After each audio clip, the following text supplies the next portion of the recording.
The housing stabilization services went from $27 million in 2021 to $105 million in 2024. Are you aware of this increase, Governor Walz? Not specifically, but I know it increased. Autism centers went from $24 million in 2019 to $342 million in 2024. Are you aware of that?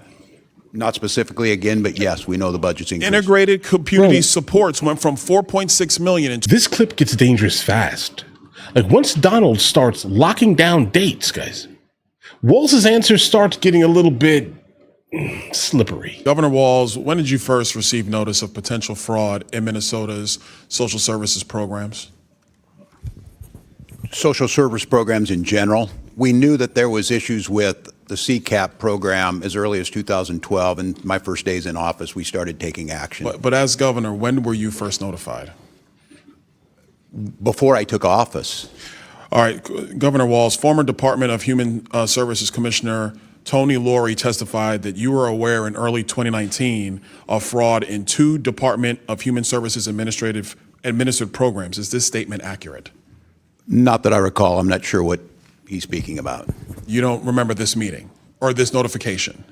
No, not specifically, I don't. In March of 2019, your Office of Legal Affairs reported $5 to $6 million in alleged child care assistance program fraud.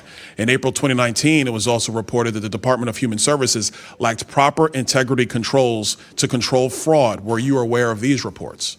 Not specific reports, but because of that, my office, we put forward actions to address them, starting in 2019. Is it correct that your administration was aware of the Feeding Our Future fraud as early as of May of 2020, based upon regular discussions about program irregularities? I believe that's correct with the agency, the Department of Education, and then going back to USDA. I'm gonna go back. Was your office notified of these fraud allegations? Not me specifically, that they're handled internally in the administration. It happens every day. Who was notified, Governor Walz? The agencies do their work, the commissioners, and then if someone in my office was notified, they let me know. As governor, I make, 50 decisions a day. I said I did this job for 12 years. I make more decisions in a day. Governor Walz. So someone was maybe notified, but the agencies are the ones that take the action. May I ask the next question? We have it under sworn testimony in the Oversight Committee that your former chief of staff was notified directly by these various commissioners about the fraud in Minnesota. That could be correct. So are you saying that your chief of staff didn't notify you? I'm saying I don't recall whether he did at that time or not, but we took action. So I'm assuming when we put our budgets together based on that, we put a package together for that legislative session. Let's talk about budgets, Governor Walz. Feeding Our Future went from $307,000 in 2018 to $199 million in 2021. Are you aware of this increase in budgetary costs from Feeding Our Future? Not specifically, but I know it increased during the pandemic. Not specifically. That amount of money, and you just said not specifically. You're not following there are no budget concerns here, guys? Come on, guys. I don't believe it. In budgetary costs from Feeding Our Future? Not specifically, but I know it increased during the pandemic. The housing stabilization services went from $27 million in 2021 to $105 million in 2024. Are you aware of this increase, Governor Walz? Not specifically, but I know it increased. Autism centers went from $24 million in 2019 to $342 million in 2024. Are you aware of that? Not specifically again, but yes, we know the budget's increased. Integrated community supports went from $4.6 million in 2021 to $170 million in 2024. Are you aware of that? Again, not specifically on the numbers, but it's the budget. Okay. Governor Walz. Okay, he should not be in office, all right? Like, listen, the amount of money that is currently being wasted, all right, is an issue here. Like, how can you not see that the taxpayer dollars are basically inflating or ballooning, specifically coming from like one part of your state here, guys? I don't believe it. I'm sorry. I mean, this is too much money to even make an excuse saying, hey, listen, I forgot. I didn't see this. I don't recall. What do you mean you don't recall?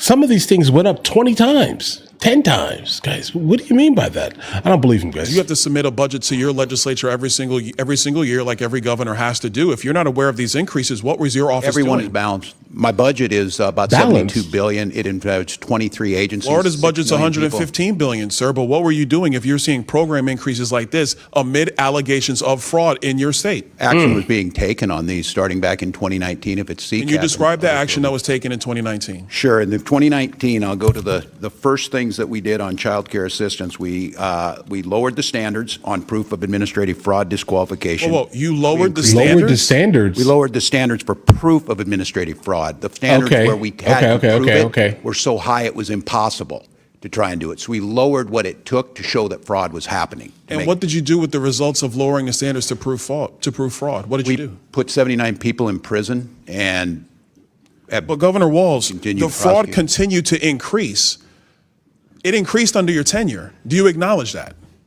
did the numbers increase? Yes. And I tell you, when you catch people and prosecute them, it shows up at the fraud increase. I would tell you, Congressman, But if just it- because you're but not if it hearing about increases- fraud shows up doesn't as- mean what do you mean, bro? It shows up as a fraud increase. If you put the people away that were the ones, apparently the only ones that were committing the fraud, then kind of by default, that means it should start going down here. I'm not referring to like the numbers on the paper because now, yeah, you just got convictions for fraud. So I can imagine how that number would technically go up, right? In terms of how much is happening. But if the numbers are still going up, then that means you got the wrong people or you didn't get enough of the people. Okay. That's what that means here. I don't know why he's trying to make excuses here. Nothing really makes any sense that he's basically saying here, truthfully. And I'm definitely absolutely happy that Tim Walz did not make it into the White House, guys. I got 50 happening. seconds, Governor, and I don't want to get into a fight with you, but let me move quickly to the Lieutenant Governor. Peggy Flanagan's your Lieutenant Governor, is that correct? that is correct. Does the Lieutenant Governor go on the ticket with you, or are they elected by themselves on a ballot in the state of Minnesota? It's on a ticket. It's on a ticket. Peggy Flanagan essentially works for you. She has an independent office. She's a constitutional officer. She's on the ticket, but she is independent as a constitutional You officer. could ask for her resignation at any time, is that correct? That's typically how it works with lieutenant governors. Yeah, but she's a constitutional officer. I don't believe that's happened in Minnesota. Peggy Flanagan is, there are accusations that she was intimidating whistleblowers. There was a meeting on April 12th of 2024, where she went on stage and publicly denounced whistleblowers in the state of Minnesota, calling them losers in their mother's basements. Is this the type of treatment that your administration allows for not whistleblowers in Minnesota? I'm not familiar Are with you that. aware of any intimidation of familiar with whistleblowers in the state of Minnesota? anything? It's There are not 30 whistleblowers who have given letters to this committee on the record saying that they have been subject to intimidation by your administration because they were trying to stop the fraud in Minnesota. I encourage them to go to the OLA and the independent sources in Minnesota that are The open to do OLA, that. you're the governor. No, the OLA is the independent But sir, office of you're the legislative governor. audit. Why don't you Oh, take no, responsibility dude. for what's going on in your state? We do take responsibility. None of those people, I'm telling you, I have no knowledge. But you of them lost coming billions of dollars of American taxpayer money in the process, Governor Walz. We prosecuted these people, Congressman. I think Florida has fraud. I would argue that the Every state has prosecutions have fraud. largely come from the federal offices That's as not how opposed to this the state works. offices. You know that we refer What them do you to mean them that's not how it works? That's They're exactly partners. how it works. They're partners. They partner together. Our BCA. Is the Attorney General allowed to investigate fraud and prosecute fraud in the state of Minnesota without the Department of Justice federally? Are you allowed to do that, Attorney General Ellison? Yes, and we do prosecute Medicaid. Yes, and we do prosecute Medicaid fraud all the time. We've prosecuted over 300 people. Apparently, since I've been- apparently not enough because Minnesota's rife with it. I yield back. This is just dump on Minnesota season, if that makes any sense here. I get it, right? But I would definitely go on a limb here and say this here. Every state has some variant of it. Listen, guys, have you seen the hospice care fraud thing that has kind of been moving around for a while now? That's loud.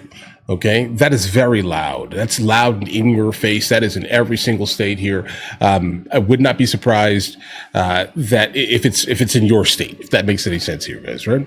But the fact is here, if you have so much money increasing, like guys, people have autism. I have autism. I have Asperger's autism.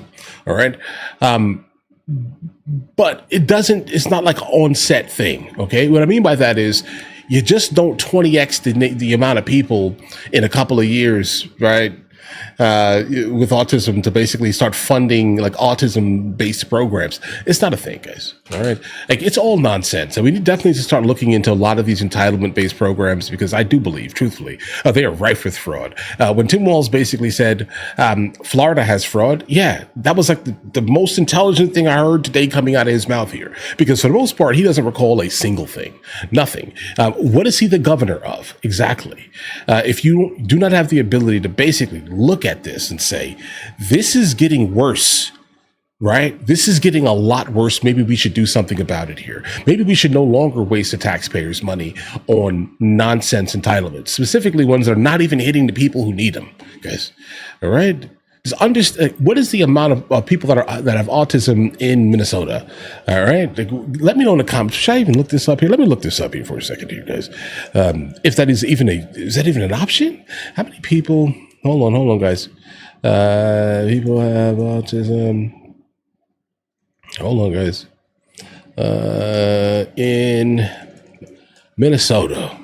Let's see what the number here is. It's like 1 in 28 people, guys. All right. 3.6% of children 8 years old, guys. All right. Okay. I'm not sure. All right.